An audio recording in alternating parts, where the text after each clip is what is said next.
Pour bien commencer cet épisode, j'aimerais partager avec vous un bon plan avec EasyVat, le spécialiste de la détaxe. La détaxe, donc, c'est récupérer la TVA sur vos achats. C'était possible de le faire avant, quand on pouvait voyager en France, mais c'est toujours possible de récupérer votre TVA sur des produits achetés sur des sites français et livrés là où vous habitez à l'international.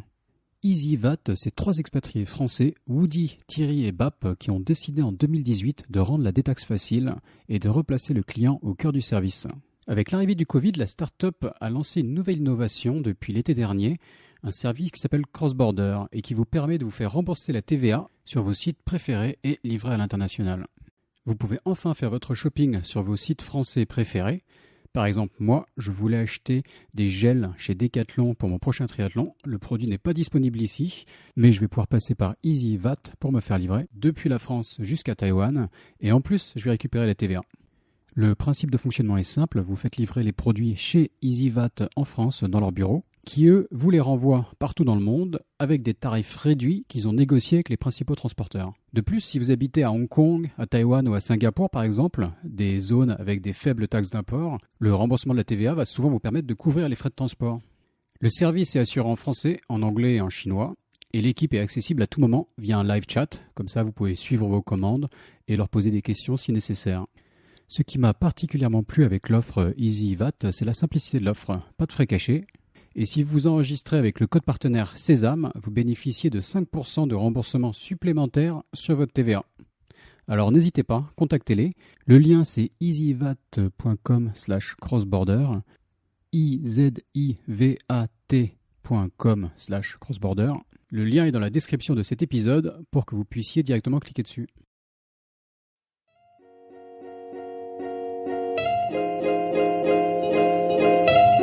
Bonjour, je suis Raphaël Séguier et je vous présente le podcast Sésame Asie. La région APAC compte plus de 4 milliards d'habitants et représente près de la moitié de la croissance économique mondiale. De nombreux Français sont donc venus s'installer ici, dans la région la plus dynamique au monde. Cependant, réussir en Asie n'est pas toujours facile. C'est pourquoi j'ai décidé de voyager de Hong Kong à Singapour, en passant par Tokyo et Shanghai, pour rencontrer ces Français qui ont réussi en Asie, percer leurs secrets et les partager avec vous. Si le podcast Sésame Asie vous plaît, n'oubliez pas de laisser 5 étoiles et un commentaire sur Apple Podcast, cela m'aide beaucoup. Je vous souhaite une bonne écoute. Bonjour Laurent. Bonjour Raphaël. Merci Laurent Dubois d'avoir accepté mon invitation sur Sésame Asie, un nouvel épisode sur le Japon. Vous avez été présenté par Frédéric Benoliel, un de vos amis de longue date au Japon, j'imagine. Donc comme lui, on va reprendre un long parcours en Asie. Vous êtes au Japon depuis pas loin de 40 ans. On va revenir sur le voyage initiatique en Inde qui vous a fait venir en Asie, mais aussi sur votre parcours professionnel, bien sûr. Vous êtes avocat, vous avez travaillé chez Gide notamment, et maintenant vous êtes partenaire chez TMI Associates, donc une entreprise japonaise.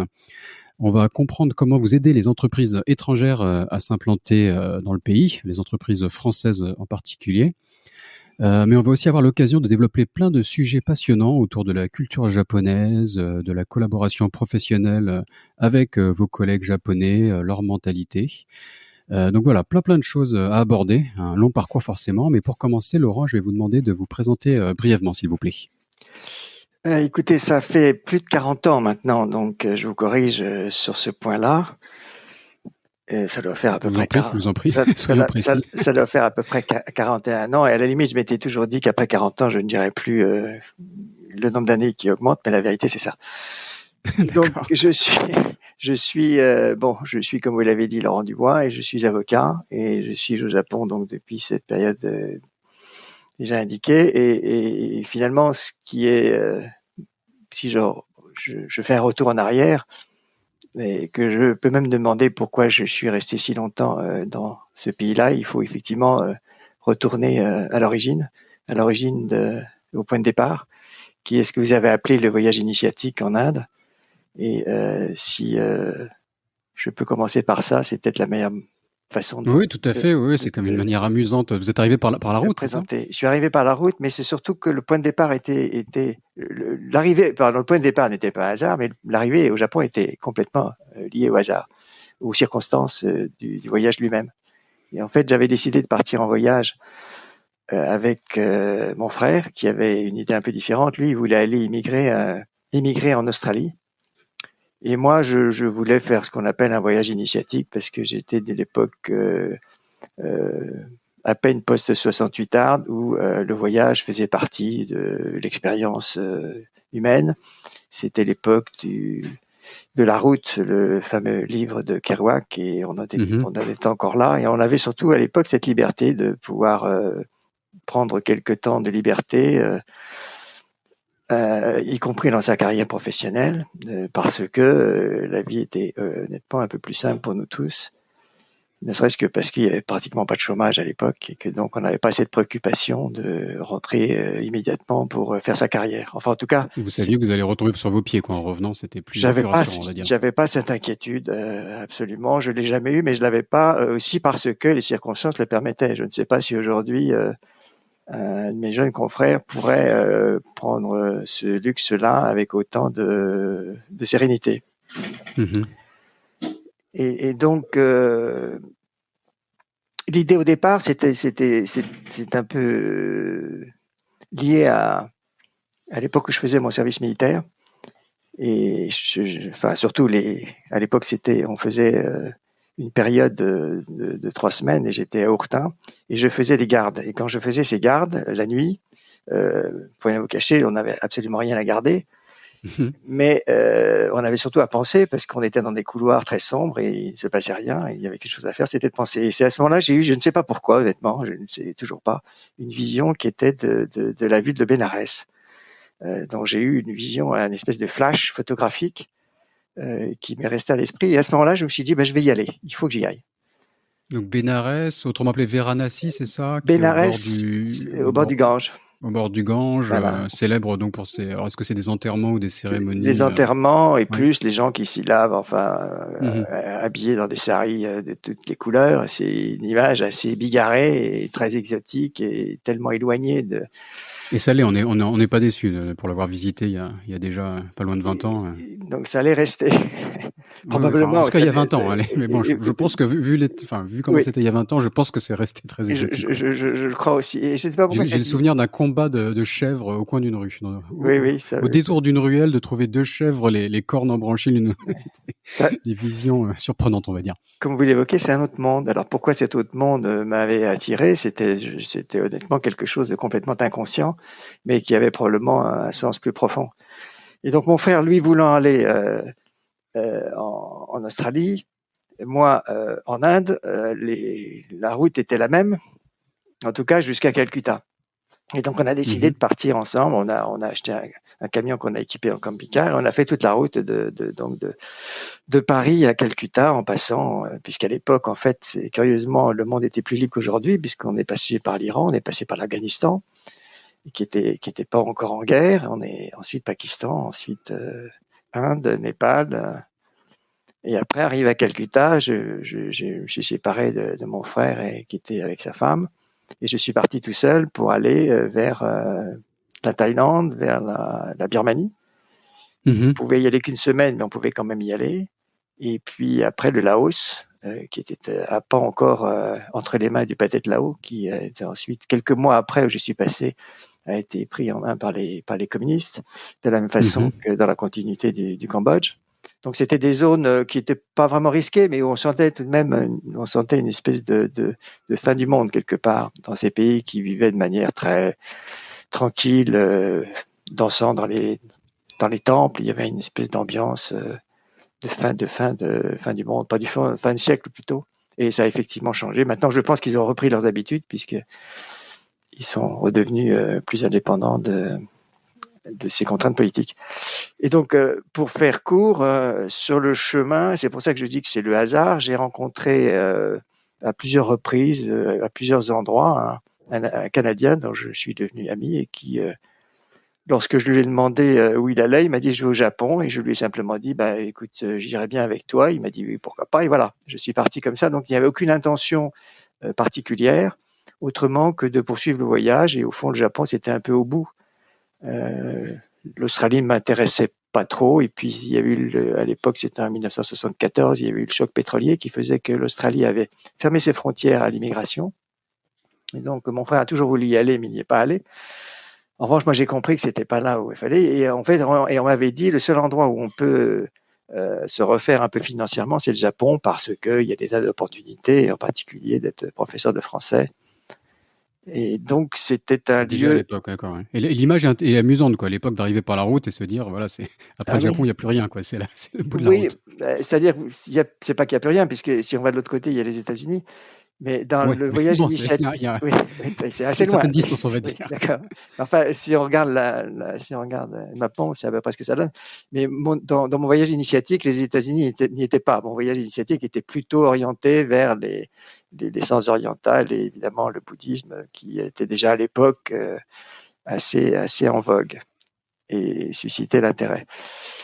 Mais en réalité, finalement l'histoire montrera que c'est pas ça qui m'a accroché plus tard au Japon.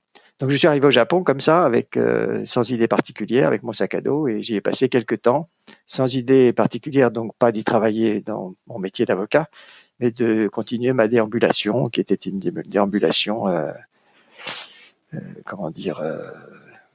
Est-ce que vous gardez une image de cette arrivée au Japon, un choc culturel, même après avoir déjà traversé l'Asie? Écoutez, l'image que j'ai, c'est d'être complètement paumé. D'accord. Et de me demander qu'est-ce que je fais là. Et c'était parce que c'était un monde déjà par rapport au monde d'où je venais, c'est-à-dire à la fois la France, mais surtout l'Inde et des pays tels que la Thaïlande ou même Hong Kong, où le sentiment d'être en Asie était très très fort, alors que là, on arrivait dans un monde déjà euh, industrialisé, développé, et plus étrange encore par le fait que son développement n'avait rien à voir avec ce que nous connaissions nous en France et évidemment des pays d'où je venais. Et ça, Mhm. ça m'a effectivement interloqué. Et de On voir parle que, du Japon des années début 80, c'est ça? oui, non, c'est en 75.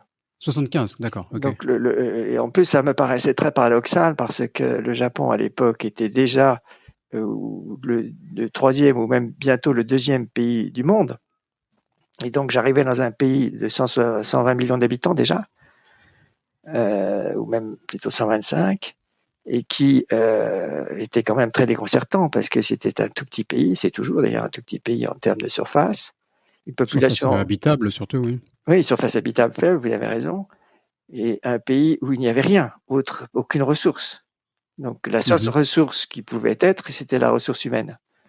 Et Mhm. venant de pays plus cléments, qui étaient les Ça, parce pays que c'est un pays d'Europe, hostile, quelque part, entre les typhons, les tremblements de terre. Enfin, j'en ai oui, un petit aperçu ici depuis Taïwan, hein, quelque part, on a une situation assez similaire. Donc, c'est à la fois hostile et à la fois clément.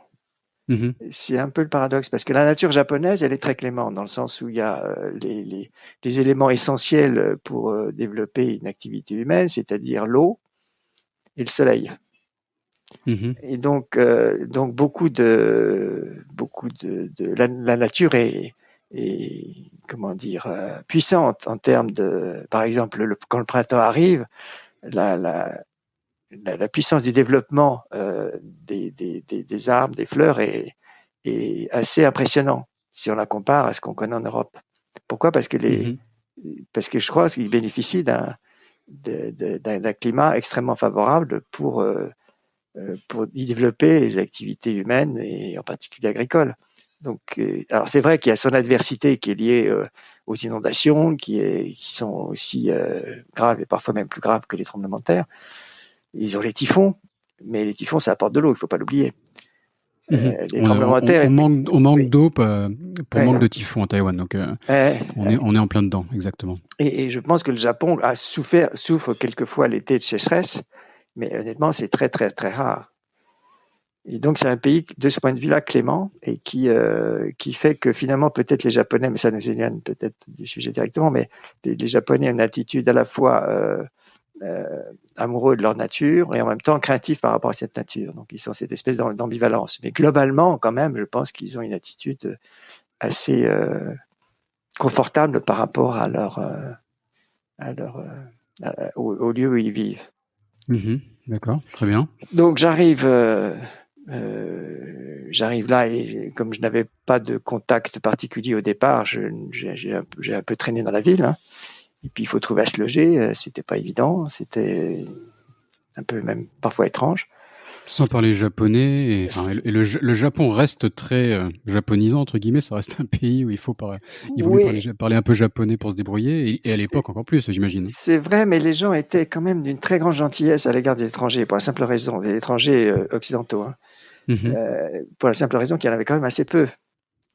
Et Oui, oui, que, un peu et ils le sont toujours aujourd'hui, donc j'imagine, ouais. oui, mais il y en a plus maintenant. Donc, Bien sûr, mais on m'a encore pris, moi on me prenait par la main au Japon quand je demandais ma route, les gens parfois c'est ça. tournaient talon et repartaient dans l'autre sens pour m'accompagner. Donc Oui, et parce parfois, ils qu'vous accompagnent En pas, France, on oui. ne fait pas encore ça. Et parfois, ils vous accompagnent pas de bon endroit. Mais enfin, ça, c'est un autre sujet. Ah ouais, ouais. Faut pas se Non, faire mais avoir, hein. c'était l'époque où on ressemblait tous à Alain Delon, vous voyez. D'accord. Et, Dans leurs yeux, on va dire. oui, alors, quand on me le disait à moi, je me disais c'est probablement vrai. Mais quand on le disait à mon copain d'à côté, je comprenais plus. C'était Mais troublant, oui, oui, effectivement. c'était troublant. Donc, on avait, on avait, euh, on avait une espèce de capitale de sympathie qui était née du fait qu'on était étrangers venant d'Europe en particulier, ou la même chose des États-Unis. Mais en même temps, par rapport à cet élan de sympathie, il y a forcément un peu de défiance, quoi. C'est-à-dire qu'il faut pas qu'on soit trop nombreux. Ça, c'est très clair et ça reste vrai aujourd'hui. Vous me faites penser subitement à des films de Chris Marker qui sont peut-être de la même époque au Japon. Il y a le documentaire Sans soleil de Chris Marker, ça vous parle ou? Non, ça parle pas, mais j'ai un album de photos de Chris Marker qu'il a fait D'accord. effectivement à l'époque. En tout cas, pour les auditeurs qui veulent Ouais. voir un peu une image du Japon, alors peut-être que je me trompe de 10 ans, hein, c'est peut-être, mais peut-être oui, années 60, 70 et 80, ouais, dans ces eaux-là, quoi. En tout cas, donc un Japon de l'époque, filmé de manière passionnante, je conseille, quoi. Chris Marker, sans soleil notamment. Ça, Mais écoute, alors, excusez-moi, oui, non, mais, parenthèse, non, mais je vous interromps. vous avez raison parce que vous m'apprenez quelque chose et il est temps. Donc, je sais plus par quel bout on le prend, mais ce qui m'avait frappé d'emblée, si vous voulez, c'était le contraste qu'il pouvait y avoir en une espèce de sous-développement, notamment en termes d'infrastructure à l'époque, et le fait que ce pays est encore une fois la deuxième puissance du monde. Donc, si elle était très loin des États-Unis, elle était pas si loin de l'Europe en termes de niveau de développement, en tout cas économique et industriel. Et à côté de ça, le niveau de développement de la vie sociale était d'une très grande pauvreté. En fait, on n'était pas très très loin des pays moins développés que je traversais en termes d'habitat, en termes d'équipement routier. Il y a une chose qui était déjà quand même très très élaborée, c'est l'équipement, tout ce qui était transport ferroviaire.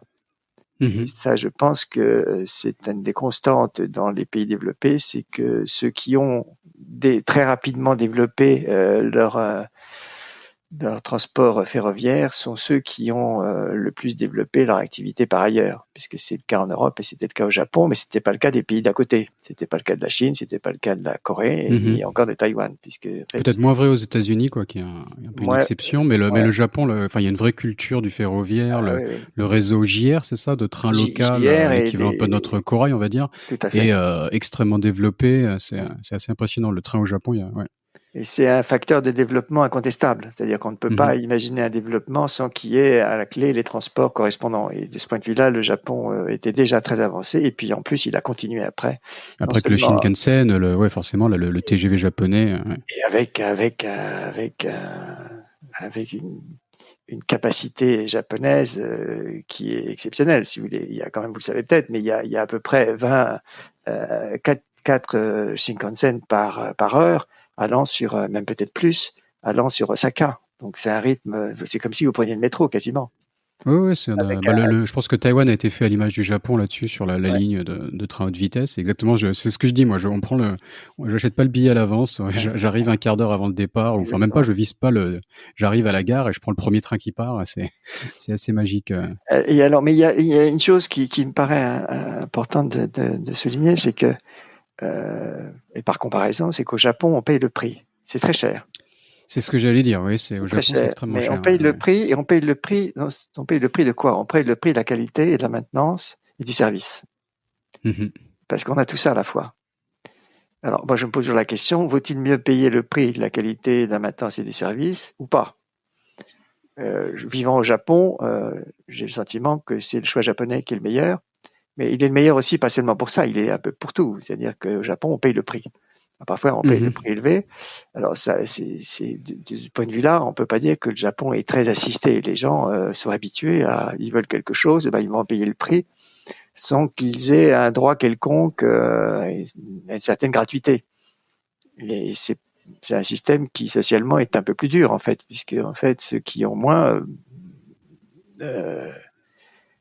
possèdent moins certes, mais surtout bénéficient de moins de services parce que c'est la règle du jeu en quelque sorte. C'est une règle du jeu assez simple. Et qui est mieux acceptée qu'en France, j'ai l'impression, non? Enfin, moi, je connais mal le Japon, hein, donc j'analyse aussi par rapport à ma connaissance de la Chine et de Taïwan. Mais c'est des sociétés extrêmement hiérarchisées où les couches basses de la société ont des vies assez dures et qu'elles acceptent plus qu'en France, quoi. Je dis ça sans porter de jugement parce que je sais pas si c'est bien ou pas bien, mais je sais pas si vous êtes d'accord avec ça. C'est-à-dire que c'est effectivement, on peut pas porter un jugement, mais on peut porter un jugement en tout cas sur l'efficacité sociale. Dans le sens où le monde japonais est un monde plus économique que social. Donc, il fonctionne sur un mode économique. C'est-à-dire que, encore une fois, quand je disais les gens payent le prix, c'est ça. C'est-à-dire que les gens ont plus conscience que pour avoir quelque chose, il faut faire le travail, avoir la position, avoir les moyens de l'acquérir. Il y a pas cette conception que l'on a plus en Europe soit des droits acquis et la redistribution est beaucoup moins développée au Japon. Regardez par exemple le chômage. Le chômage au Japon, c'est 6 mois maximum. Il y a des exceptions, hein, mais pour simplifier, 6 mois maximum avec un plafond de l'équivalent de 2 000 euros. Vous comparez avec la France, il y a 2 ans, avec un plafond qui doit être à 5 000 euros. Ouais. Donc, vous n'êtes pas dans le même monde. Oui, tout à fait. Et pourquoi? Parce que alors c'est vrai qu'il n'y a pas de chômage au Japon, ou peu, mais peut-être que l'un va avec l'autre. C'est-à-dire que je suis convaincu qu'il y a une relation directe entre le niveau de la prestation et le niveau du chômage. Il y a d'ailleurs tous les pays où, regardez l'Allemagne, qui ont mis en place des systèmes assez proches de ce que j'évoque pour le Japon, ont à peu près les mêmes résultats en termes de chômage. Bon, c'est pas le sujet, mais c'est pour revenir au Japon plus précisément. Je pense que c'est une approche économique, et il faut noter que un des journaux les plus lus au Japon, c'est le Nihon Keizai Shimbun, qui est un journal économique. Il est pratiquement aussi lu que l'Asahi ou l'Yomiuri, qui sont les deux grands journaux nationaux. C'est comme si les Échos, si vous voulez, étaient l'équivalent je sais pas, du Figaro ou du Parisien. Oui, non, mais on en parlait récemment sur le podcast. On voit la même chose dans le monde chinois, où si vous regardez les devantures de vente de magazines, là, les marchands de journaux, il y a beaucoup de magazines business sur la bourse, etc. Alors qu'en France, les mêmes sont retrouvés dans l'arrière-boutique quasiment. Donc on a des sortes d'intérêts différents et qui sont liés à la société forcément. Et voire même, j'avais cette discussion avec un ami taïwanais récemment. Est-ce que cet intérêt pour la bourse, etc. à Taïwan par rapport à la France est provoqué par une société différente où il y a moins de filets de protection, donc les gens sont plus avoir un besoin d'investissement pour préparer leur retraite, c'est des questions intéressantes, quoi. C'est certain qu'il y a un lien entre la perception d'économie que l'on peut avoir et l'organisation sociale dans laquelle on vit. Alors, je suis convaincu que vivant au Japon, l'approche japonaise est beaucoup plus efficace en termes sociaux. Je me pose pas la question de savoir et sur le plan de la satisfaction humaine ou du bonheur humain, si on peut utiliser ce mot-là, je suis pas certain qu'il y ait tant de décalage que ça. Je veux dire par là qu'une société économique peut être perçue comme étant plus rude qu'une société plus redistributive, mais en termes de résultats et de perception de ceux qui vivent dans ces pays-là, je suis pas certain qu'il y ait l'avantage à la société la plus redistributive. Est-ce qu'on n'a pas un taux de suicide quand même qui est assez élevé au Japon? Oui, mais alors même si c'est sûrement expliqué par différents facteurs. Hein, mais... Est-ce que c'est lié à ça? Je ne sais pas. On peut l'imaginer, qu'une société un peu dure, quelque part aussi, il y a des... Ceux qui ne s'intègrent pas parfois sont laissés en bord de la route. Parce que vous avez moins de garde-fous quand même au Japon en termes de. Regardez, j'ai écouté en France que notre président allait donner maintenant un crédit pour les étudiants de 10 jours de consultation chez un psy. C'est pas imaginable au Japon. Je veux dire que donc au Japon, on va moins prendre en compte le fait psychologique on va moins le percevoir, il va être moins avoué par celui qui en souffre, et du même coup, quand on arrive au moment critique, il y a moins de garde-fous. En France, il y aura une prise en charge beaucoup plus rapide et une espèce de suivi assez immédiat, plus l'octroi de médicaments, d'antidépresseurs et autres, qui vont permettre peut-être d'éviter, en tout cas pour une bonne partie. Pas pour tous, mais pour une bonne partie. Et je vois une statistique sur le sujet. En octobre dernier, plus de personnes sont mortes au Japon du suicide que du Covid pendant toute l'année. Donc le suicide reste, assez... Ce qu'il faut voir, c'est qu'il n'y a pas eu beaucoup de morts du Covid non plus. Oui, bien sûr, la statistique est... Si on appliquait ça à la France, on aurait un gros problème. Clairement. Mais revenons, on est rentré directement dans le vif du sujet. Revenons un peu à vos débuts professionnels. Donc vous arrivez au Japon comme ça, presque avec votre sac à dos, quoi. J'imagine après tout ce voyage. Oui, sac à dos et honnêtement un peu le nez en l'air. Donc j'ai un peu travaillé, j'ai passé quelques temps et au bout de quelques mois, puisque j'ai resté presque 5 mois, je suis rentré en France avec l'idée que ça pouvait pas durer. D'abord parce que j'avais plus d'argent. C'est une bonne raison. Tout simplement. Et qu'en gagnant, ça devenait plus difficile. Les cours de français, c'était mieux d'être un professeur d'anglais, honnêtement. Parce que le français était très à la mode, mais et puis je crois honnêtement que c'était pas mon truc. Donc j'avais pas réussi à développer une clientèle d'étudiants suffisante et c'était pas comme ça que j'allais continuer. Et puis c'était pas ma vocation. Donc je suis rentré en France, là, avec l'intention de revenir au Japon, mais alors sur une base plus professionnelle. Donc, je m'étais fait un certain nombre de relations quand j'étais dans cette première période. Quand je suis rentré en France, j'ai repris mon activité d'avocat pendant 2 ans. Mais pendant cette période-là, j'ai préparé mon retour au Japon en essayant de trouver un poste dans un cabinet d'avocat. Et ce qui était difficile, puisque pour la simple raison qu'à l'époque, la pratique du droit pour les avocats étrangers était interdite, tout simplement. Donc, je me lançais dans une aventure qui était d'emblée problématique. Donc, j'ai quand même essayé, un peu avec une bonne dose d'inconscience. Et donc, j'ai essayé en allant chez un consultant où j'ai travaillé pendant 1 an, en essayant d'apporter la touche juridique aux clients de ce consultant qui se développait au Japon.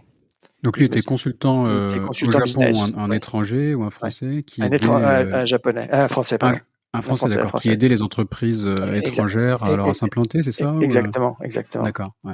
Donc à l'époque, c'était plutôt les contrats commerciaux, les contrats de licence, et quelques implantations, mais c'était pas encore le creux de l'activité.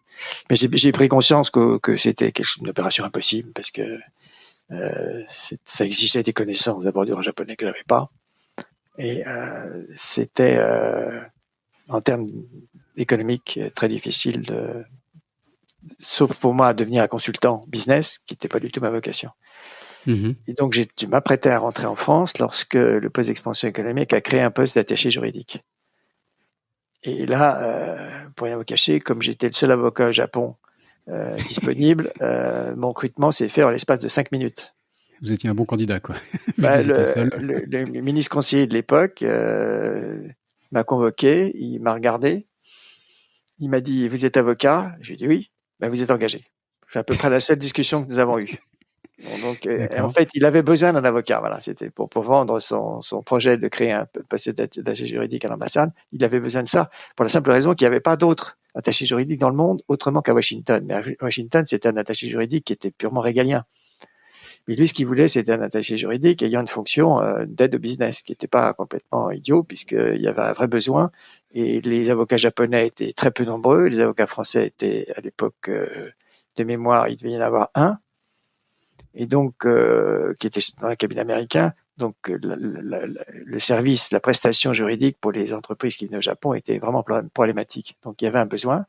Et puis, il y avait également le sujet de la propriété intellectuelle, qui était un vrai sujet, puisque le Japon était à l'époque considéré comme le paradis de la contrefaçon. On n'imagine pas ça aujourd'hui, mais il y avait de la contrefaçon partout, dans la rue, dans les grands magasins, et c'était un fléau.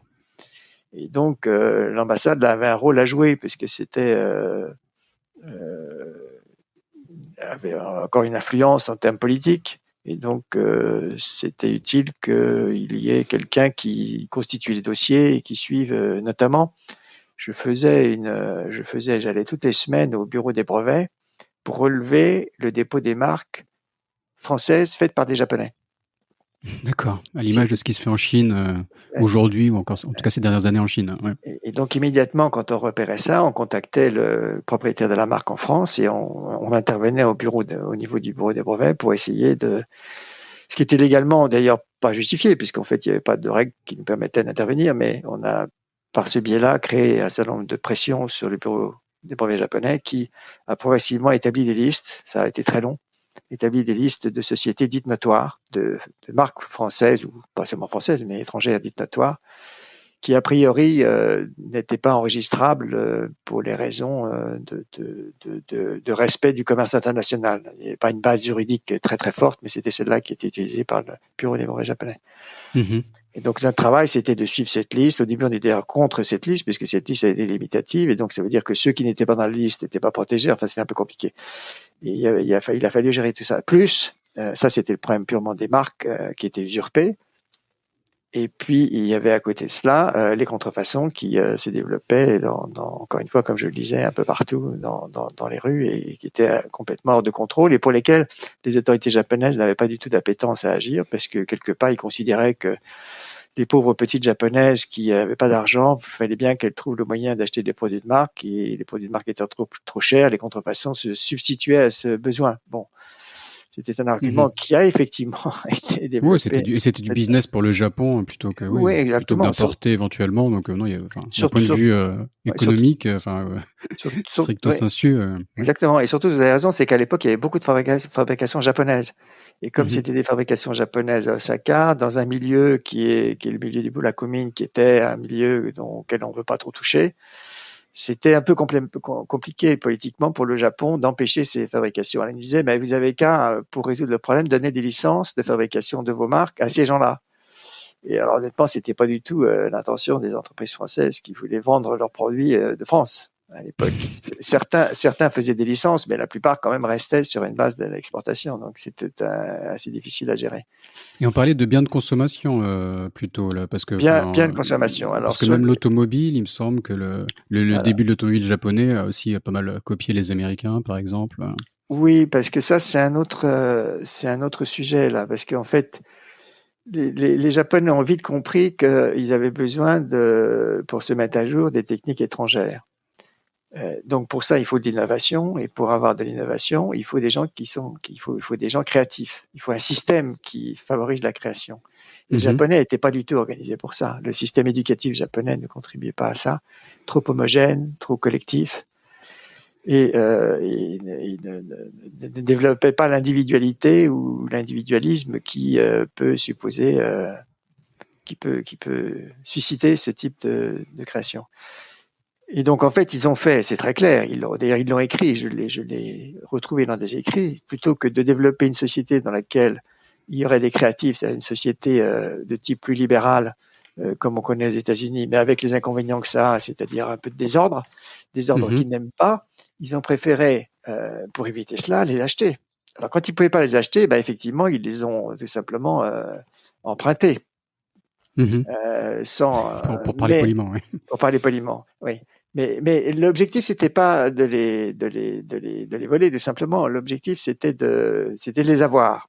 Alors, soit ils les avaient en négociant, mais il y avait quand même des tas d'entreprises qui voulaient pas céder leur brevet au Japon. Donc, ils n'avaient pas forcément tort, parce que ceux qui l'ont fait ont retrouvé les Japonais avec leur propre inventions développées par eux et développées de manière plus productiviste, et les retrouver sur leur marché.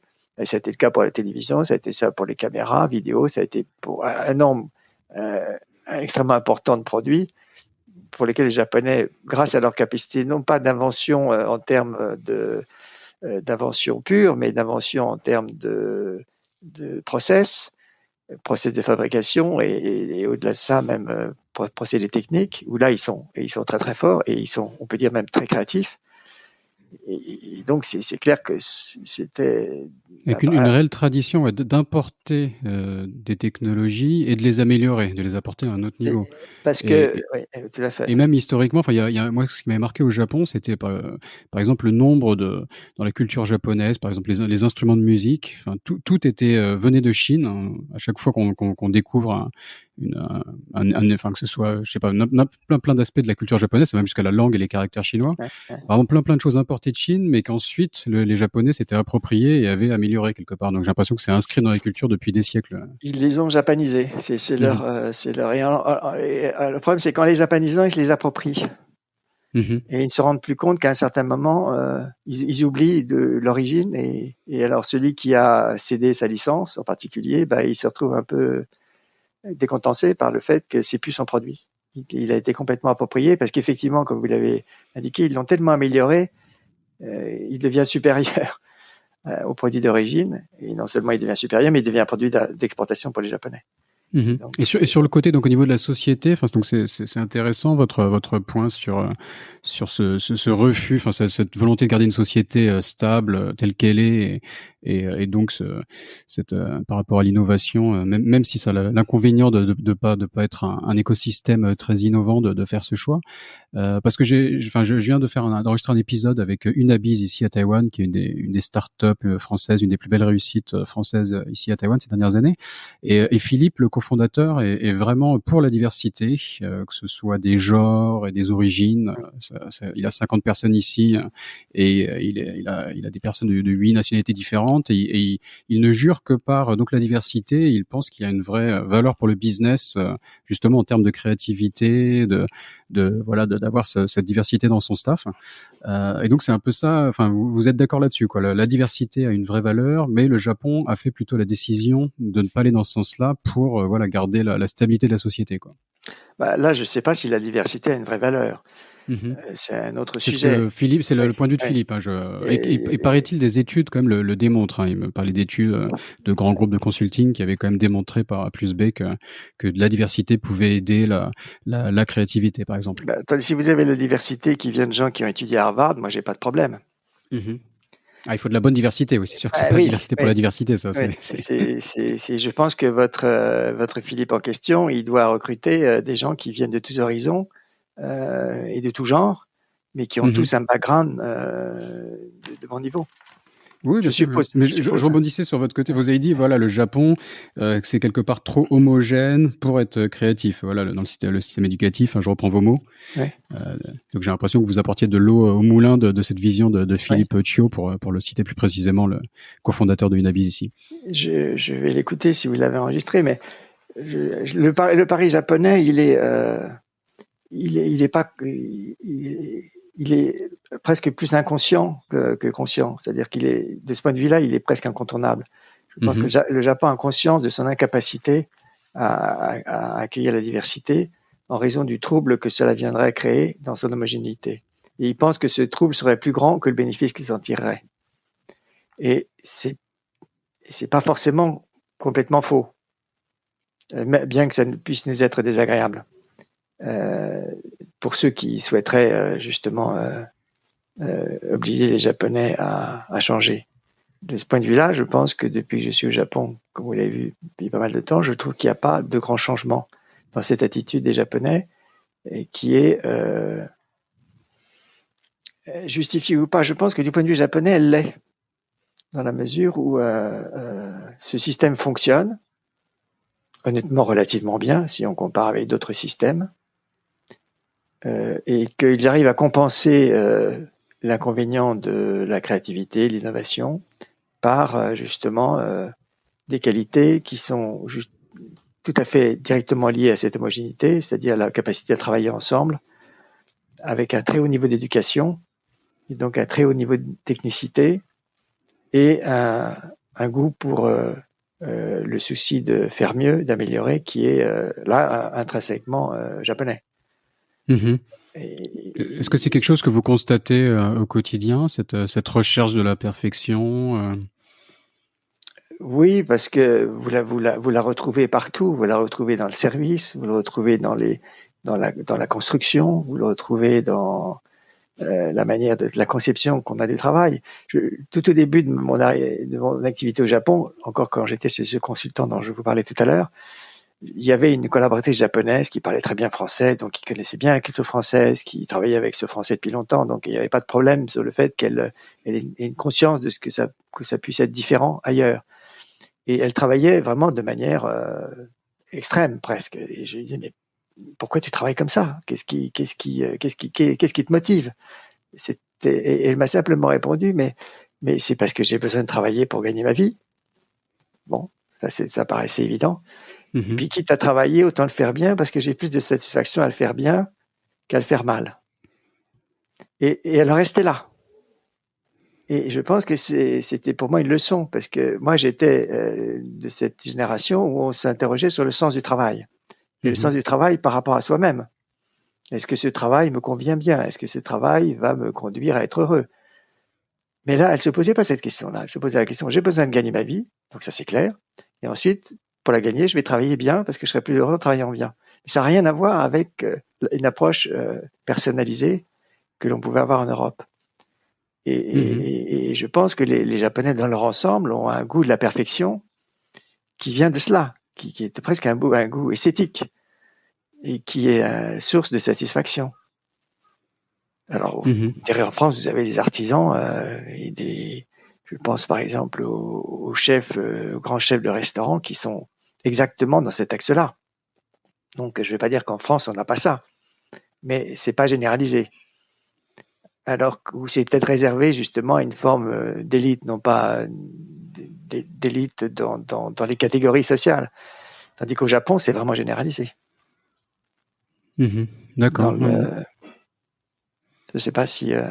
Si, non, c'est très clair. Et forcément, quand on fait partie d'une telle société, surtout avec le côté collectif, peut-être des sociétés asiatiques, les gens ne se posent pas la question, c'est naturel, quoi, de travailler dur, voire d'être perfectionniste, parce que je pense que ça, c'est une spécificité japonaise. Hein. Les Japonais sont bien, les Chinois travaillent dur, mais je pense pas qu'on retrouve le même perfectionnisme chez les Chinois que chez les Japonais. Donc, il y a clairement des nuances assez marquées là-dessus. D'où vient ce perfectionnisme? Je suis pas capable de vous le dire. Est-ce que ça vient d'une conception j'allais dire presque religieuse, ou est-ce que ça vient du regard de l'autre? Il doit y avoir un peu des deux. Hein. Il y a quand même le regard de l'autre. Il y a le Japon, quand même, le monde japonais fonctionne beaucoup par rapport à l'autre. L'autre dans la collectivité. Donc l'homogénéité suppose que l'on s'inscrive dans cette collectivité avec le plus de perfection possible pour que le regard de l'autre soit supportable. Donc c'est pas le regard qu'on a de soi-même, sur soi, c'est le regard de l'autre qui va être le juge. Mais on est tiré par le haut dans ces sociétés, même en tant qu'étranger. Je sais pas si vous avez ressenti la même chose. Moi, quand je suis au Japon, de voir, donc c'est bon, il y a le côté perfectionniste, mais même tout est propre, tout est quand même bien organisé. Et donc, on va forcément, comme n'importe qui, dans un environnement sale, on va peut-être se laisser un peu plus aller. Alors que si on rentre dans des toilettes impeccables, on va essayer de les rendre dans le même état qu'on les a trouvées, quoi. Donc, j'ai l'impression que c'est un exemple parmi tant d'autres, mais qu'on est quelque part un peu tiré par le haut dans ce type de société comme le Japon. Ah ben ça, je suis complètement d'accord. C'est sûr que mais ça suppose un niveau d'éducation, ça suppose éducation au sens large du terme, hein, une éducation civique, éducation intellectuelle aussi, parce qu'en fait, il faut bien voir que la moyenne japonaise en termes d'alphabétisation est extrêmement élevée comparé à d'autres pays. Quel que soit le niveau social dans lequel vous êtes, quelle que soit l'activité professionnelle, vous allez avoir en face de vous quelqu'un qui parle exactement comme vous. Et avec un niveau de connaissance du langage extrêmement élevé. Alors c'est vrai que l'apprentissage des kanji le favorise, mais il le favorise sous prétexte qu'effectivement le système éducatif fonctionne suffisamment bien et pour un ensemble, pour que ce soit tout le monde puisse en bénéficier. Ça suppose aussi, effectivement, on y revient, à cette homogénéité, parce que si vous faites rentrer trop d'éléments extérieurs dans un système qui n'est pas capable de l'absorber, vous allez forcément tirer vers le bas. Et ça, il est clair qu'ils ne le veulent pas. Donc les kanji, donc les caractères chinois, ce qu'on appelle les hanzi en chinois, kanji en japonais. Et justement, sur le côté intégration d'étrangers, d'éléments étrangers à la société japonaise, il y a l'exemple assez intéressant du Brésil. Il y a si je me trompe pas, il y a une forte immigration japonaise vers le Brésil, et le japonais, ces dernières décennies, quand il y avait des besoins de main-d'œuvre qui se faisaient sentir, a entre guillemets réimporté des Brésiliens japonais, mais en se disant justement que c'est le sang japonais, que ce sont des Japonais qui vont plus s'intégrer plus facilement. Mais dans les faits, ça s'est pas passé aussi bien que prévu. Vous êtes d'accord? À cause de la langue, oui. Et puis la langue et de la culture. Parce et de la culture, je pense qu'un Brésilien et un Japonais, au final, les Brésiliens japonais, c'est antinomique, mais pas loin, quoi. Les Brésiliens japonais étaient brésiliens, ça fait pas de doute. Et il y en a beaucoup qui sont partis. D'accord. Qui n'ont pas résisté à ces espèces de, surtout comme ils étaient japonais. À la limite, moi, si vous voulez, je suis français, mais je suis pas le seul. Mais tous ceux que vous pouvez interroger sur la même situation, on bénéficie d'une certaine liberté parce qu'on est étranger. Mm-hmm. Et donc, comme étant étranger, on a moins l'obligation, on est moins perçu comme devant se comporter comme les Japonais. Alors qu'un Brésilien japonais, il est d'abord japonais visuellement. Et donc, il y a cette vision du sang, je pense, au Japon, où quand un Japonais voit quelqu'un qui est ethniquement japonais, voilà, il est japonais, non? Il va avoir un niveau d'exigence à son égard beaucoup plus important en termes d'assimilation et de comportement, c'est sûr. Et donc, ça lui devient vite insupportable. Parce qu'effectivement, la société japonaise est quand même très, très contraignante dans ses codes. Oui, donc tout à fait. Ouais. J'avais envie de revenir aussi un peu, là, vous avez commencé à parler donc de cette collègue japonaise et donc de travailler avec des Japonais. Donc vous l'avez fait, donc vous parliez de chez ce consultant, vous avez travaillé chez Gide. Maintenant, vous êtes dans une entreprise japonaise, c'est ça? Vous êtes partenaire d'une entreprise japonaise, donc vous travaillez vraiment main dans la main avec des Japonais. Est-ce que vous pouvez un cabinet japonais, un cabinet d'avocats japonais. Est-ce que vous pouvez un peu développer votre collaboration, enfin comment vous travaillez avec les Japonais et vous faites quelque part un peu l'interface entre des étrangers, des Français qui veulent rentrer sur le marché japonais et des Japonais, que ce soit vos collègues ou même des clients japonais, j'imagine. Bah, c'est ça, parce qu'en fait, ma principale fonction, tout simplement, c'est d'être français. C'est-à-dire que les Français qui travaillent avec les Japonais, y compris avec mes confrères japonais, ils ont un problème de décryptage. Les comportements sont différents. Mes confrères japonais ont une attitude par rapport aux clients, par rapport au droit, qui n'est pas exactement la même. Notamment, mes confrères japonais sont d'une manière générale beaucoup plus légalistes et moins business oriented, comme diraient les Anglais. Et donc, il arrive assez souvent que mes collaborateurs ou associés japonais envoient des opinions qui ont pour principale fonction de dire au client qu'il peut rien faire. D'accord. Alors, ils ont raison parfois, et même souvent. Mais je leur explique que le client, c'est pas ce qu'il attend. Ce qu'il attend, c'est d'abord qu'on lui dise de manière un petit peu plus soft, d'une part, et d'autre part, ce qu'il attend, c'est qu'on lui trouve des solutions qui soient pas forcément d'ailleurs juridiques, mais qui puissent être des solutions tactiques. Vous pouvez très bien développer un argument juridique que l'on sait être faible, mais qui tactiquement peut être efficace. Or, pour un de mes confrères japonais, dans la plupart des cas, pas tous bien sûr, mais dans la plupart des cas, ils vont pas adhérer à ça. C'est pas possible de défendre un argument qui pourrait être contré. C'est quelque chose qui est pas possible. Alors que il y a cet aspect-là, et puis il y a cet aspect aussi qui est lié au droit, c'est que le droit japonais est quand même emprunté d'une autre, tout simplement, du droit français, du droit allemand, et puis maintenant du droit américain. Mais la common law. Et donc, nous, on a peut-être une perception du droit qui est plus liée au sens que peut avoir, à la fonction, à l'objectif. Alors que du côté japonais, comme ils n'ont pas cette longue habitude d'histoire et de tradition du droit elle-même, le droit s'applique de manière, je dirais, plus froide. C'est-à-dire la règle de droit est détachée de son contexte. Et donc et du sens originel de sa fonction. Et donc ça rend l'appréhension des questions un peu difficiles pour un étranger ici, parce qu'en fait on s'attend à ce que. Et puis pour revenir au sujet qui est celui du comportement de mes confrères, vous avez eu le cas dans l'affaire Ghosn, où le premier avocat était un ancien procureur. Et il a pillé le droit. Et donc, au bout d'un certain temps, le droit étant pas forcément favorable à Carlos Ghosn, il en a changé. Il a trouvé un avocat. Il y en a, heureusement. Ce sont un peu des avocats complètement extraordinaires au sens strict du mot, qui ont des attitudes très agressives et qui ont une conception du droit beaucoup plus créative et beaucoup plus détournée de la norme classique. Et il y en a, heureusement. Et dans mon cabinet, j'en ai évidemment quelques-uns que j'utilise quand j'en ai besoin. Mais en général, quand même, il y a cette impression de... Et c'est peut-être lié aussi à la formation, parce que nous, les avocats français, on a une éducation d'avocat uniquement, tandis que les avocats japonais ont une éducation qui est commune à celle des juges et des procureurs. Et quand vous sortez de l'école du droit, vous pouvez choisir entre l'une ou l'autre fonction. Et parfois, vous passez de l'un à l'autre. Et donc, en fait, la formation est une formation vraiment plutôt du côté du juge. Et en plus, j'ajoute, encore là avec un peu plus de prudence, qu'il y a une très grande obédience à l'égard de l'autorité judiciaire en particulier. Et contredire un juge, c'est pas si évident. D'accord. Et j'ajoute aussi que pas perdre... au Japon alors quoi. Il vaut mieux pas, non. Et également, alors là, ça c'est l'aspect que j'allais dire un peu culturel, mais l'aspect beaucoup plus pratique, c'est que perdre devant un juge, c'est insupportable.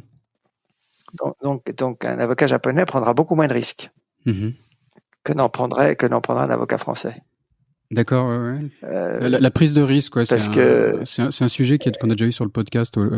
Certains de vos collègues français au Japon, enfin collègues pas dans le sens avocat, quoi, quelques personnes qui ont participé au podcast. Je crois que c'était peut-être Frédéric Noël qui nous parlait ou peut-être non, Alex Odajima. Excusez-moi, je confonds les différents invités, mais qui étaient tous passionnants. Hein. J'invite les gens à écouter ces épisodes pour continuer à explorer le Japon si nos discussions maintenant leur plaît. Vraiment une peur lui il est plus dans les startups, dans l'innovation, et une peur de l'échec qui vraiment peut être un frein à l'innovation au Japon. C'était ça les mots de Alex, si je me souviens bien. C'est exact. Et la peur de l'échec, elle est liée au souci de perfection. C'est-à-dire que si vous êtes parfait, et c'est ce à quoi vous devez atteindre, il y a pas de raison que vous perdiez. Donc si vous n'avez pas cette perfection-là, vous n'y allez pas. Tout simplement. D'accord. Et parce que oui. Alors que, non, je dirais que nous, dans ce cas-là, on prend des risques, on est plus audacieux. On peut même considérer que perdre est un des éléments de la composante de la stratégie. Mais ça, oui, c'est même mis en avant par toute la culture startup ces dernières années. Il y a une vraie culture de l'échec qui est rendue positive. On apprend par l'échec, par l'itération, etc. Donc, c'est très clairement le cas. Et pour revenir un peu à la vision de vos clients, parce que vous, ils vous demandent, une opinion sur leurs affaires au Japon.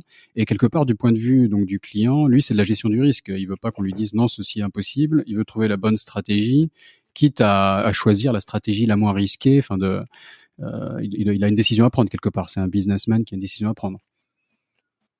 Oui, il y a des conseils, si vous voulez, qui sont liés à ça. C'est-à-dire que, par exemple, si vous voulez faire une joint venture, si vous voulez donner un accord de licence, il y a des trucs de base à retenir qui sont pas forcément a priori en conformité avec l'intention du départ.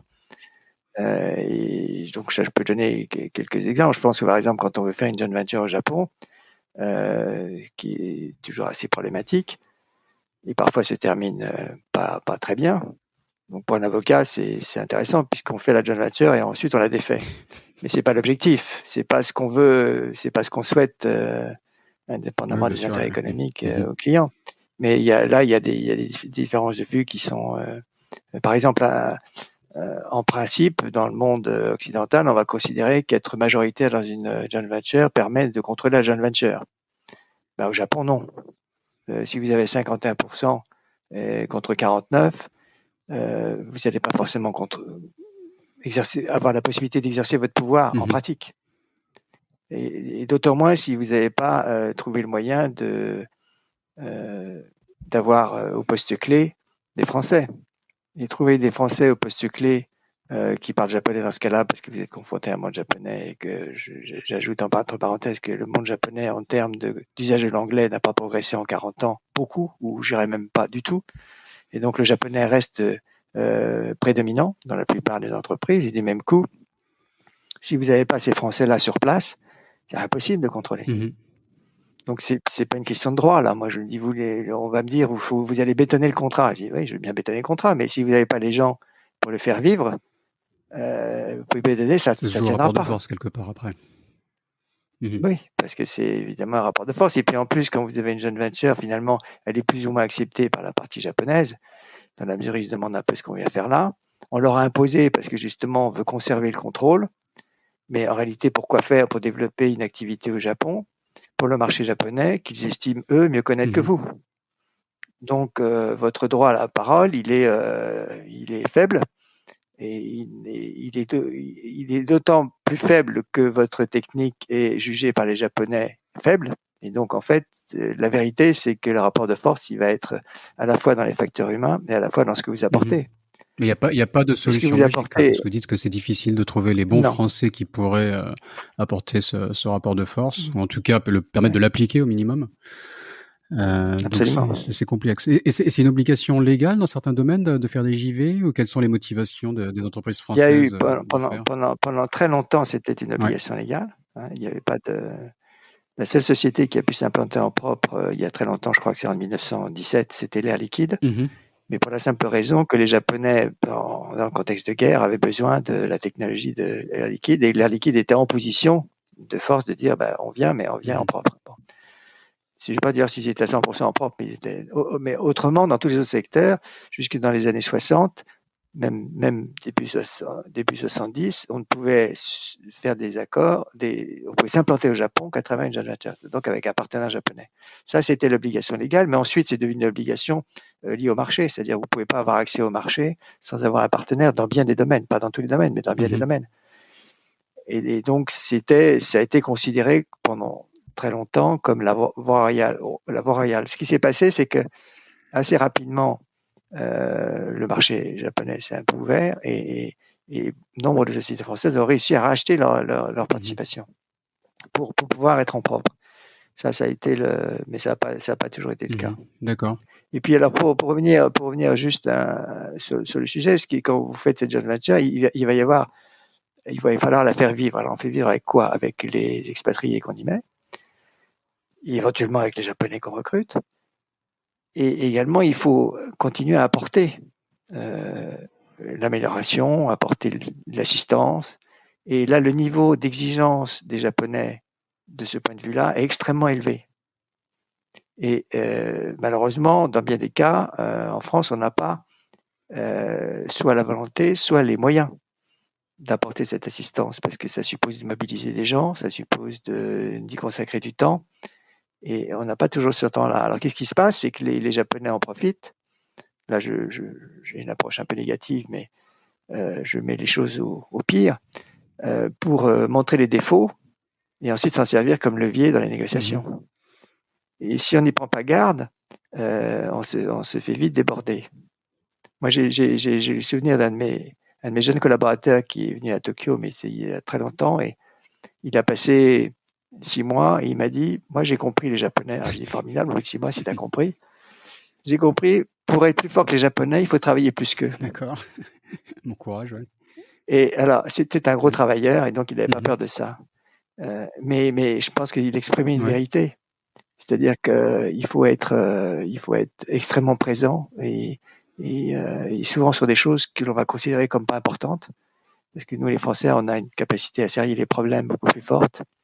On s'intéresse moins aux détails, alors que les Japonais, ils font pas la différence. Il n'y a pas de différence entre le détail et donc c'est cette capacité à répondre qui est la clé.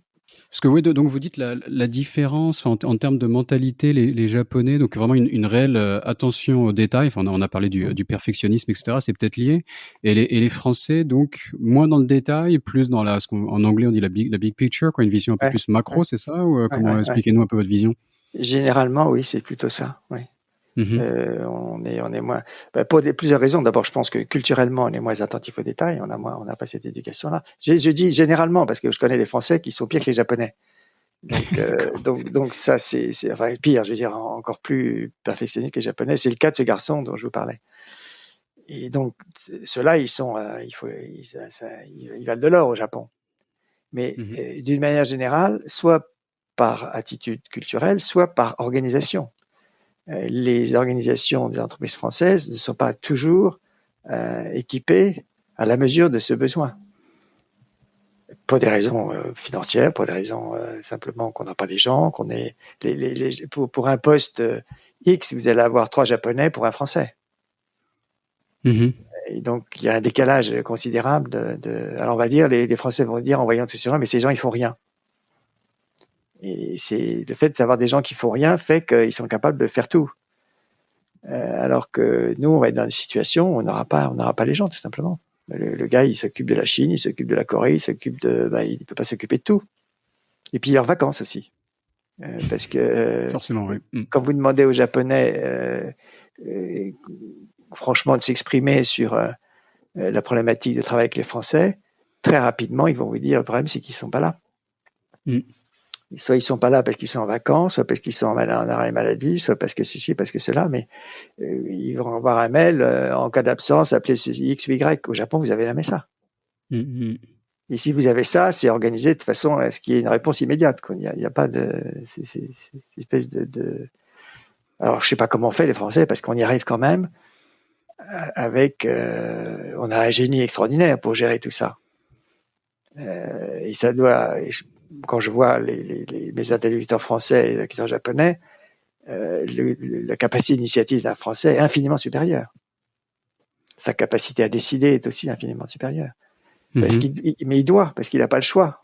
Dans son organisation, il n'a pas le temps, il n'a pas la possibilité de s'appuyer sur quelqu'un, etc. Tandis qu'au Japon, ils n'ont pas ça, ils ont le temps. Ils ont le temps, ils ont le nombre. Et donc, le temps, le nombre, et donc moins de personnalité, parce que c'est vrai. C'est vrai qu'en Asie, on est marqué par, on croise peut-être moins de personnes qui veulent être brillantes comme les Français, mais à la fois on est sur des systèmes qui collectivement sont extrêmement efficaces. Le fait d'être brillant au Japon ne veut rien dire. Un Japonais ne va jamais vous dire ce type est brillant. C'est un truc il ne le voit pas.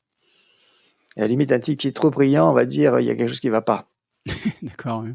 Alors qu'effectivement, un Français va avoir besoin de se mettre en avant, c'est sûr. Oui. Mais ça, c'est notre culture. On peut pas la changer. Mais quand on va au Japon, il faut bien savoir que ça fonctionne pas comme ça. Au Japon, vous allez avoir une réunion, il y a un type qui parlera pas du tout. On va dire qu'est-ce qu'il fait là ? On va dire c'est le chef. Il n'aura rien dit, mais il aura écouté. Et quand il y aura des réunions en backup, il sera là pour donner des instructions et donner des directives, mais il n'a pas besoin de parler pendant la réunion. Même le chef. Parfois, le chef peut être très discret. Hein. Ah oui, on sait même pas que c'est le chef d'ailleurs. Donc, alors ça, on peut le savoir en regardant sa carte de visite, parce qu'on verra bien qu'il a une position, mais il va pas l'exprimer forcément dans la réunion. En général, c'est plutôt les jeunes qui s'expriment. D'accord. Ouais. Il y a un partage des tâches comme ça où les jeunes font le travail pendant la réunion, mais le chef est présent. Et puis vous avez aussi, quand vous avez une réunion, vous avez l'équipe est composée de l'ensemble intéressé par l'activité qui va être menée. C'est-à-dire que vous allez avoir, si vous êtes dans l'industrie automobile par exemple, vous allez avoir le directeur de la production. Il risque de venir en blouson d'ailleurs. Il aura la tenue du directeur de production ou chef de produit. Donc ça veut dire que il va être immédiatement informé de ce qui se passe. En France, vous allez quand même plus souvent avoir la direction internationale, beaucoup moins souvent. Normalement, c'est un peu normal. On ne va pas le faire venir au Japon toute équipe, mais c'est beaucoup plus compartimenté en termes de responsabilité. Et du même coup, le Français va revenir en France, il va expliquer ce qu'il a négocié, et il va être confronté là à un certain nombre de gens qui vont lui dire oui, mais ça, c'est un peu compliqué, etc. Au Japon, ça va pas se passer comme ça parce qu'ils auront déjà intégré l'ensemble. Alors, d'un côté, ça va être beaucoup plus lent à répondre et beaucoup plus lent à prendre la décision parce que la décision, elle va pas être prise par un seul, elle va être prise par le groupe concerné par le. Donc ça, il y a dans la négociation avec les Japonais, il y a un problème de timing qui est absolument pas le même. Le Français va venir au Japon, il va dire moi j'ai une semaine pour négocier le deal. Et les Japonais, ils sont jamais dans cette perspective-là. Enfin jamais, je dis jamais. Quand ils ont besoin d'aide, ils le sont. Il faut savoir, c'est que les Japonais, ils sont pas forcément complètement uniformes. Il m'est arrivé d'être dans la situation inverse où c'est le Japonais qui a des exigences de timing et qui va imposer. Mais d'une manière générale, c'est quand même plutôt dans ce sens-là que ça se passe. Le temps est pas le même. Ils sont plutôt dans le temps long et nous, on est plutôt dans le temps court. D'accord. Comment ils peuvent se permettre justement d'avoir le temps parce que ils disent que ça a l'air d'être plus staffé, ils ont plus de temps, mais au final, il y a quand même une réalité économique qui est la même et les salaires au Japon Alors, sont élevés. Enfin, comment est-ce que ça tourne au final? oui, mais à l'inverse, alors, enfin ça c'est traditionnel de le dire, donc tous ceux qui connaissent le Japon le savent, mais l'avantage de leur système, c'est que quand la décision est prise, quand l'accord est signé, il est exécutoire immédiatement. Mhm. Alors qu'à l'inverse, en France, il va signer, il rentre en France, on va commencer à mettre en place ce qui est nécessaire pour la mise en œuvre. Et là, il va y avoir un décalage. Les Japonais vont dire, allez, maintenant, il faut aller vite. Et les Français vont dire, risquent de pas être prêts. Mhm. Donc, le temps long, il est dans la négociation, mais après, on est dans le temps court pour l'exécution. Et donc, il récupère ce que vous évoquez comme étant l'aspect économique, il les récupère à ce moment-là. Et c'est pas évident pour nous de suivre. J'ai la même réflexion sur un épisode là sur les semi-conducteurs avec Pascal Viau, un expert du domaine à Taïwan, domaine vraiment d'actualité, et qui expliquait que de travailler avec des entreprises comme TSMC, le géant taïwanais des semi-conducteurs, voilà, quand on a la chance pour une entreprise française de commencer à travailler avec eux, il faut être prêt, quoi, parce qu'une fois que ça part, ça monte haut en régime, et voilà, il faut que tout avance très vite, qu'on soit prêt à investir de l'argent, des moyens, à monter une équipe à Taïwan si nécessaire. Donc voilà, parfois ça peut prendre un peu de temps au début, mais en Asie, quand ça démarre, ça peut démarrer très vite. C'est peut-être plus un problème français qu'un problème asiatique. Hein. Mmh. Oui, on peut voir ça comme ça aussi, forcément. Ouais. Peut-être que la même chose pourrait être dite des États-Unis en termes de rapidité d'exécution. Ouais, c'est peut-être français ou européen, c'est sûr. Ouais. Les Américains doivent avoir des process plus rigoureux, je pense. En termes de process, ils Oui, sont. oui, sûrement. Enfin, avec la France, ouais, si on compare, clairement. Ouais. Et pour revenir, enfin, d'avoir travaillé avec toutes ces entreprises françaises au Japon, quels sont les écueils classiques à éviter? Est-ce que vous avez un ou deux exemples à citer peut-être je sais pas s'il y a des success stories en particulier d'entreprises françaises au Japon ou d'entreprises qui au contraire ont eu certaines difficultés? Là, vous me prenez un peu de cours sur le sujet. Oui, vaste question, hein, mais Vaste question.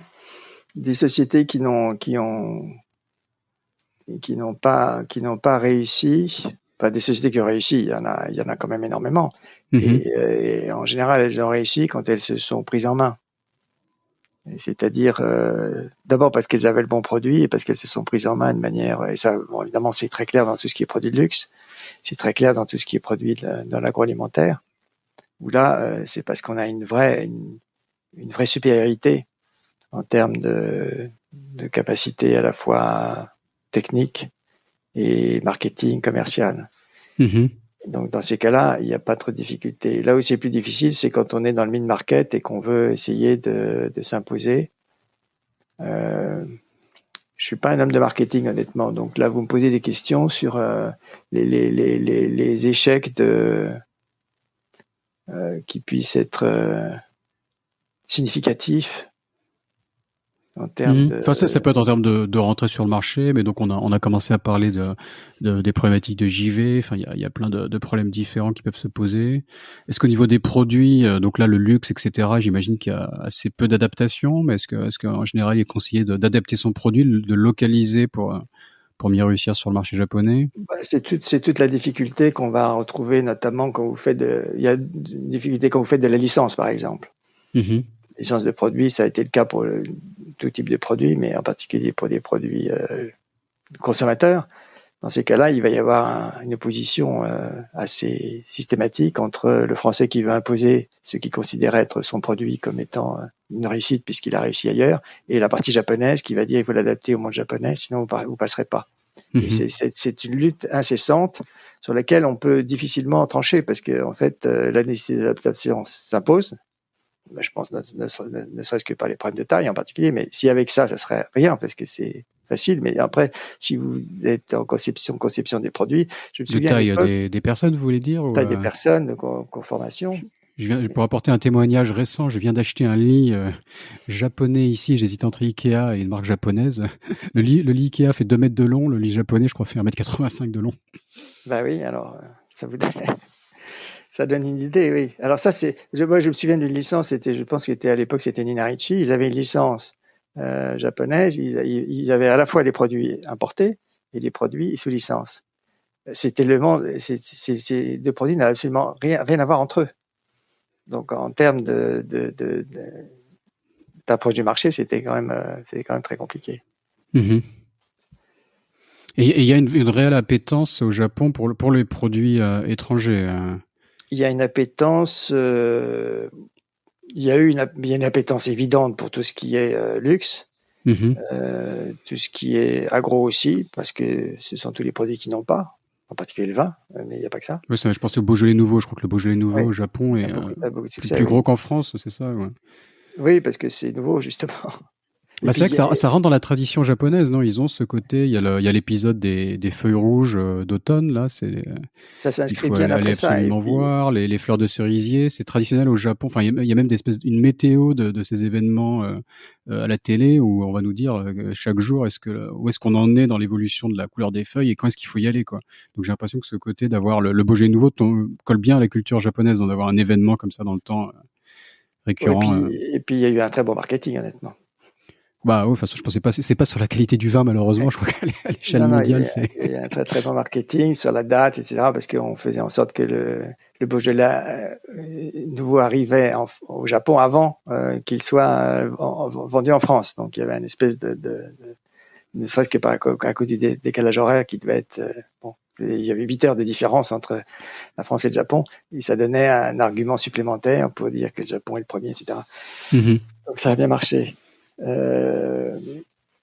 Mais dans l'ensemble, les Français ont quand même extrêmement bien réussi au Japon pour tout ce qui est la manière d'imposer la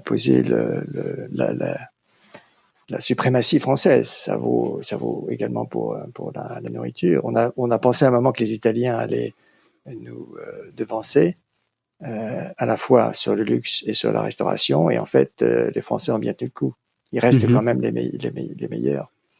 Et ça, c'est quelque chose qu'on oublie un peu trop, parce que si on regarde le développement de l'activité française au Japon, c'est ça qui est prédominant. Alors on va dire, oui, mais la France est un pays innovant, avec beaucoup de nouvelles technologies, avec beaucoup de start-up, avec beaucoup d'innovation. Mais le chiffre, c'est pas là où il se fait. Hein. Il va se faire sur ces produits-là, parce que c'est des produits importés. Alors ça se fait aussi sur les avions quand on en vend. Mais d'abord, on en vend pas trop, puis on va en vendre probablement de moins en moins. Donc, de moins en moins pour un certain temps. Et donc aujourd'hui, alors que cette insistance qu'on a à vouloir se présenter vis-à-vis du Japon comme un pays technologique, alors que le Japon veut nous voir comme un pays de luxe, ça rend la chose un peu compliquée. Mais on y arrive certes, mais c'est moins évident. Alors que la vision de l'Allemagne pour les Japonais est plus orientée vers la technologie. Si on pense technologie, ils vont penser à l'Allemagne. Et si on pense luxe et art de vie, ils vont penser à la France. C'est comme ça. Avec des stéréotypes que dans le monde chinois qui sont assez partagés, ouais. Et en Chine, vu que c'est très stéréotypé leur vision de chaque pays, clairement c'est difficile de sortir du stéréotype, quoi. Mais c'est même pas nécessaire, peut-être. Peut-être que ça se discute parce que bon, c'est quand même bien de se diversifier et d'aller dans une nouvelle technologie. Je pense pas que ça soit une erreur, hein, mais. Non, mais ce qu'il y a, c'est que dans tout ce qui est nouvelle technologie ou industrielle, le mouvement quand même qui s'est produit depuis une vingtaine d'années au moins, c'est l'implantation au Japon. C'est-à-dire que là, c'est plus des courants d'importation. Vous avez toutes les grandes sociétés françaises aujourd'hui sont implantées au Japon, produisent au Japon. Que vous pensez à Veolia, vous pensez à Valeo, vous pensez à qu'est-ce qu'il y a d'autre comme industrie qui viennent à l'esprit. C'est déjà deux extrêmement importantes, mais elles sont implantées. Et donc dans la pharmacie, Sanofi, etc. Donc ça n'influe pas sur les flux d'importation. Mais ça veut dire que de ce point de vue-là, les Français sont assez bons, parce que ils sont derrière les Américains en termes d'implantation. Alors pourquoi c'est comme ça, je ne sais pas. Même d'ailleurs, si on compte le nombre de petites entreprises implantées au Japon, le nombre d'entreprises françaises est considérable. Donc je pense que les Français ont une capacité à s'établir sur place peut-être plus grande qu'à exporter, comme les Italiens et les Allemands. Alors pourquoi c'est comme ça n'a peut-être rien à voir avec le Japon, plus à voir avec les Français. Mais ça veut dire aussi que de ce point de vue-là, le Japon est un pays extrêmement ouvert. Si vous voulez créer votre entreprise au Japon, il n'y a aucun problème. C'est un pays relativement facile. De ce point de vue-là, la charge administrative est pas si élevée. Les contraintes, les vraies contraintes sont des contraintes commerciales et pas des contraintes réglementaires ou administratives, sauf dans la construction, où là, c'est déjà un peu plus compliqué. D'accord. Et vous, en tant qu'expatrié, donc après toutes ces années, j'ai demandé, je pense qu'on peut jamais vraiment s'intégrer au Japon, mais comment est-ce que vous vivez en tant qu'étranger au Japon après une quarantaine d'années, voilà, est-ce qu'on peut s'intégrer ou comment vous le vivez au quotidien, quoi? Moi, j'ai pas de problème d'intégration parce que je suis pas venu au Japon pour le Japon. Dans le sens où je suis venu au Japon parce que le Japon m'intéresse. Mais je suis pas venu au Japon pour devenir japonais ou pour la culture japonaise. La culture japonaise m'intéresse, mais c'est pas ça qui a forcé mon admiration. Ce qui a forcé mon admiration au Japon, c'est sa capacité de développement, sa capacité de devenir un pays de plus en plus fonctionnel et de plus en plus agréable à vivre quand même, parce que c'est ce qui s'est passé. Et si vous regardez l'évolution de la ville de Tokyo, c'est extraordinaire. La manière avec laquelle ils ont développé des centres urbains qui sont d'un point de vue esthétique exceptionnels. Et si vous voulez comparer ce qu'ils ont fait à ce qu'on fait nous à la Défense, c'est des mondes qui se ressemblent absolument pas. Il y a un luxe au Japon et un souci d'intégrer ça dans un environnement esthétique qui est extraordinaire. Alors ça me plaît beaucoup.